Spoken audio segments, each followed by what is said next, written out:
Le Moyen Âge, une époque de ténèbres. Mais est-ce vrai, ou un âge de lumière cachée? Et si tout ce que vous pensiez savoir était faux?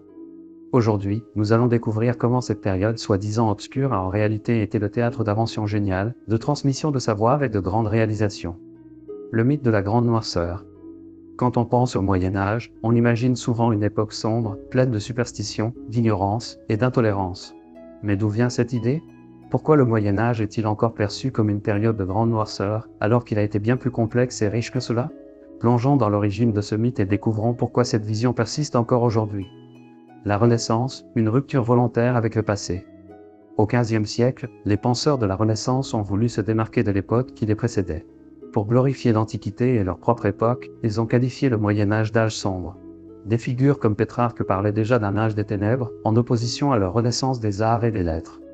Au XVIIIe siècle, les philosophes des Lumières, comme Voltaire, ont utilisé cette image pour attaquer l'Église, qu'ils considéraient comme ayant freiné le progrès et maintenu les peuples dans l'ignorance. Selon eux, le Moyen Âge était une période où la raison avait été étouffée par la religion. Pourquoi cette vision persiste? Malgré les recherches historiques modernes qui réhabilitent le Moyen Âge, l'idée d'une époque sombre continue de perdurer. Voici pourquoi cette vision reste ancrée dans l'imaginaire collectif. Dans les manuels scolaires, le Moyen Âge est souvent réduit à trois grandes idées, les châteaux, les chevaliers et l'omniprésence de l'Église. Ces raccourcis, bien qu'utiles pour enseigner rapidement une période complexe, véhiculent une vision simplifiée et souvent négative de cette époque. On nous apprend souvent l'histoire en trois périodes, l'Antiquité, le Moyen Âge et la Renaissance. Le Moyen Âge est alors présenté comme une pause entre deux époques glorieuses, renforçant l'idée qu'il aurait été un âge d'obscurité. Les films et séries aiment représenter le Moyen Âge comme un monde brutal et primitif, des châteaux sombres, des guerres sans fin et une ignorance omniprésente. Bien que cela soit souvent fait pour le divertissement, ces représentations renforcent les stéréotypes.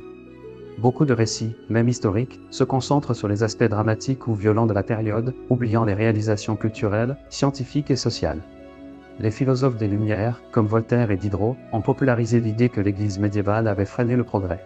Bien que cette critique ait ses raisons, elle est devenue une généralisation sur toute la période, associant le Moyen Âge à une stagnation globale. La Renaissance est vendue comme une renaissance des arts et des sciences, opposée au noir Moyen Âge. Ce contraste, bien qu'exagéré, a été repris dans l'éducation et la culture. Le Moyen Âge est souvent considéré comme une période stagnante sur le plan technologique. Pourtant, cette époque a vu naître des innovations essentielles qui ont transformé la société et posé les bases de nombreux progrès ultérieurs. Voici un aperçu structuré de ces inventions méconnues. Le Moyen Âge a connu une transformation majeure de l'agriculture grâce à des innovations qui ont changé la manière de cultiver la terre et d'exploiter les ressources naturelles. La charrue lourde. Avant, les agriculteurs utilisaient des charrues légères adaptées aux sols peu profonds. La charrue lourde, équipée d'un soc métallique, pouvait creuser des sillons profonds dans les sols argileux de l'Europe du Nord, augmentant la productivité. Le collier d'épaule pour les chevaux. Ce dispositif a remplacé le collier de cou, qui étranglait les chevaux lorsqu'ils tiraient des charges lourdes. Avec le collier d'épaule, les chevaux pouvaient tracter des poids bien plus lourds, accélérant le labourage et le transport. L'assolement triennal. Une technique qui divise les terres en trois parties, une pour les céréales d'hiver, une pour les céréales de printemps, et une laissée en jachère.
ont été étudiées, corrigées et améliorées.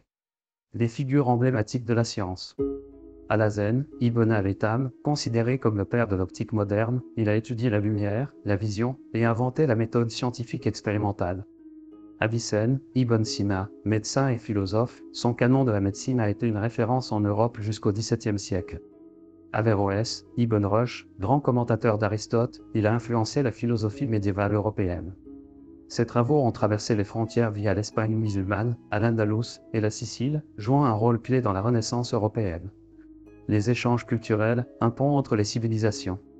Le transfert des savoirs ne s'est pas limité aux livres. Il a également été porté par les interactions entre les cultures. Les croisades. Bien que souvent perçues comme des conflits religieux, les croisades ont aussi permis des échanges culturels. Les croisés ont ramené des connaissances médicales, des techniques militaires et des produits comme le papier, introduits en Europe via le monde islamique. Les grandes routes. Comme la route de la soie ou les routes maritimes méditerranéennes, elles ont permis le flux des idées et des technologies. Les marchands, ambassadeurs et voyageurs, comme Marco Polo, ont agi comme des courroies de transmission entre l'Europe, le Moyen-Orient et l'Asie. Ces échanges ont permis l'introduction de l'astrolabe, des chiffres arabes issus de l'Inde et des techniques agricoles comme l'irrigation. Les premières universités. Au XIIe siècle, l'Europe a vu la création des premières universités, institutions qui allaient structurer et diffuser les savoirs. Bologne, fondée en 1088, spécialisée dans le droit romain. Paris, au XIIe siècle, connu pour ses enseignements de théologie et de philosophie. Oxford, à la fin du XIIe siècle, focalisé sur la théologie mais diversifié avec le temps. Les disciplines enseignées. La médecine, influencée par les travaux d'Avicenne et Hippocrate. Le droit, basé sur les textes romains redécouverts. Les arts libéraux, comprenant la grammaire, la rhétorique et la logique, base de l'éducation médiévale. Les manuscrits et bibliothèques. Les monastères ont joué un rôle clé en préservant et recopiant les textes anciens, qui ont ensuite alimenté les universités. Ces institutions ont jeté les bases de l'éducation moderne et de la recherche universitaire. Pourquoi le Moyen-Âge reste fascinant? Le Moyen-Âge est bien plus qu'une période historique. Il a marqué le début de grandes transformations qui continuent d'influencer notre monde. Voici pourquoi cette époque reste aussi captivante. Les inventions modernes. Des machines comme les moulins à vent et à eau ont amélioré la production. Des travaux sur les lentilles ont ouvert la voie aux lunettes et aux télescopes.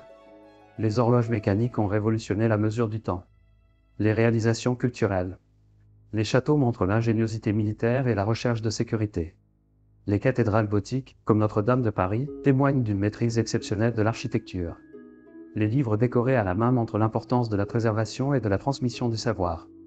Ces créations symbolisent le génie humain et sa capacité à produire des œuvres intemporelles. La résilience du Moyen-Âge. Malgré les crises, comme les guerres et les épidémies, le Moyen-Âge a été une période de résilience. Les gens ont survécu à des défis énormes, comme la peste noire. Ces épreuves ont poussé les sociétés à s'adapter et à innover.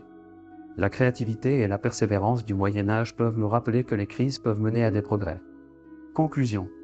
Le Moyen-Âge montre que l'humanité peut trouver des solutions et s'élever même dans les périodes difficiles. Le Moyen-Âge n'était pas une période de stagnation, mais un pont entre l'Antiquité et la Renaissance. Et vous, pensez-vous toujours que le Moyen-Âge était une époque de ténèbres? Likez, commentez et partagez cette vidéo pour rétablir la vérité sur cette période fascinante.